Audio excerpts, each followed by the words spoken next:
So how much battery time does the Steam frame have? That's a good question. I don't think I've seen anybody comment on that either recently. I would imagine that it's probably about 2 hours, but Yeah, it does say limited battery life of about 1.5 to 2 hours. yeah. Standalone. I feel like I remember looking at the battery specs and it was about the same output as the Quest 3 battery. So probably a standby mode that lasts for a long time, and then actual activity mode probably a lot less. I have a feeling that people are probably going to mostly use it tethered, just if for that reason alone. But it does have the swappable batteries. I think that is part of the battery strap design, is that the battery is going to be swappable. So maybe not, or maybe there will be some sort of accessory where you can add a battery onto the back. Those third-party accessory companies, they're always quick. I'm sure they already have dev units and they're already making those things as we speak, ready to launch in June. But yeah, I could that's about see the how same they as the could do Play for that. Dream too, right? The Play What's for that? Dream, and the Samsung Galaxy XR, those both have about 2 hours of battery life. I feel like the Play for Dream is probably closer to like 75 minutes of real active time up if it's Yeah, not plugged in. I have to plug it in every time I play, and I've been recently using it to Yeah. just do flat screen gaming in it, 'cause it's got the OLED display. But I could probably get maybe a little over an hour in it, just doing its thing. Yeah. You know Because what there's a the lot of Steam features frame built in. Oh, sorry, go ahead. No, yeah, there are a lot of features built in. It's got Yeah. a lot of auto IPD and the full color pass through, mixed reality. The Play for Dream's a really unique headset. I was gonna say what the Steam frame could really benefit from is, like, we were playing around on that XR Elite the other day. Oh yeah, there's the Play for Dream. That Vive XR Elite, which is an older headset now, it Oh, has yeah. a what they call a bridge battery, which is, so it's got the battery pack in the back, if you're not using it in the tethered mode, so you can use it standalone.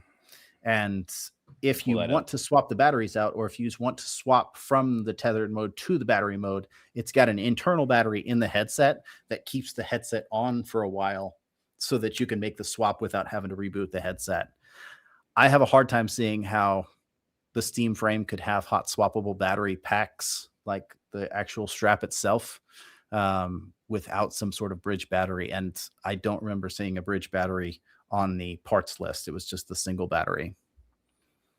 So I need full wireless. Using my catwalk, I would get wound up very quickly. Yeah. It really, it really is going to be a battery life thing, man. I mean, the Quest 3 is probably, I say that they are probably going to come out with a third party battery that is hot swappable, and I'm sure that is probably going to work better for most people, because like the Quest 3, you get some of those external batteries, Oh, I've got, and yeah. yeah, I mean, you can play on that thing for, what do you think the battery life on that is with the one battery? Probably you get the 2 hours from the headset, then you get 2 hours from the battery. So Yeah. 4 hours, then you've got a second battery. So really you can have 6 hours of uptime without dying. I think that's the coolest thing that they have added as far as VR accessories go, is the hot swappable battery. I use this quite often, and even when my headset's dead and I have a full battery, I mean, I can still run on it, and it saves me in some tight spots sometimes when I don't charge my headset. So that was another thing we were talking about doing on the channel here soon, because I think people really did enjoy us looking at all of the Meta accessories, like the official ones that are on the Meta website. And I think probably a natural, like the next natural step is looking at more straps, and probably battery straps, because that's what people are like. Most people are not as interested in comfort as they are in battery longevity. Not that comfort's not important for most people, but most people just want to play longer, and not charge their headset as much. So it would be interesting to look at the official Meta one versus Bobo has a series of them. Kiwi has a couple of them. AMVR has a couple of them. Novo's got one. There's a bunch of them out there, and it would be interesting to take, like, I don't know, 10 or 12 of them and just do a hands-on review, I think, of each of them. Yeah, put them to the test.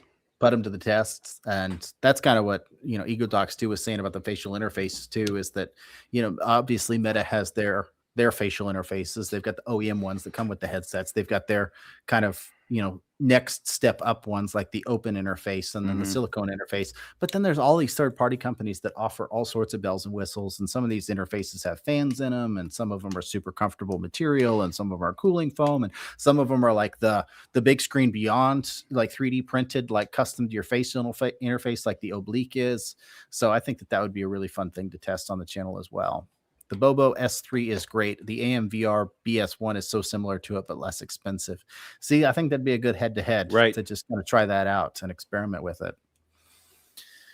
But I Well, we wonder what it's should. going to look like. Oh, Oh, go ahead. I was gonna say we should do that. I would be curious to see what the battery life, because I feel like we always get told this is the battery life of a thing. So we talked about the Steam Frame, or we talk about the life of the Quest 2 or the Quest 3 or 3S. It's like, what is the true battery life on this thing over on under load? It's like Yeah. they're going to tell me what I want to hear, that, oh, it's going to get 2 hours. Well, technically, with software updates and changes, now it's going to be an hour and 15 minutes, and you're really not getting two. And And oh, go ahead. no, you go ahead. And the lithium ion batteries, they degrade over time, so Yeah. you're gonna lose that too. Yeah, after the first year, it's gonna be less. Yeah. But it's not just battery life. These companies, they fudge numbers on everything. I was just having a conversation with somebody the other day about the Hmm. fact that Big Screen markets their FOV based on the diagonal FOV, and then it's just not the industry standard. Nobody marks like how wide a headset is or what the FOV is based on the diagonal field of view. It's always horizontal field of view. It's like that's like marketing your headset. You might as well market it off vertical. Oh, 35 degrees vertical field of view. It's like, okay, who cares? Like, I mean, it's nice. Like, it's nice when you have more vertical field of view. I'm not trying to say that vertical field of view isn't important. But that's not usually what people are asking about or what people care about.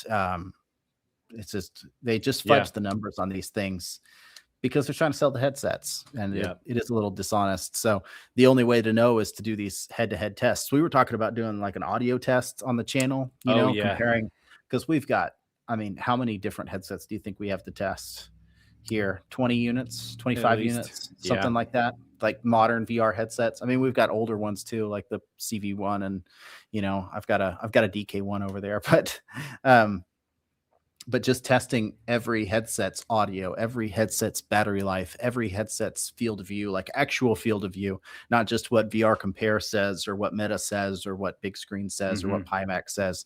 Like, okay, really, like this is what it is. This is what I found it to be. I think that people would find a lot of value in that. And that's always kind of like the goal whenever we're making these videos is like, where can we put the most value?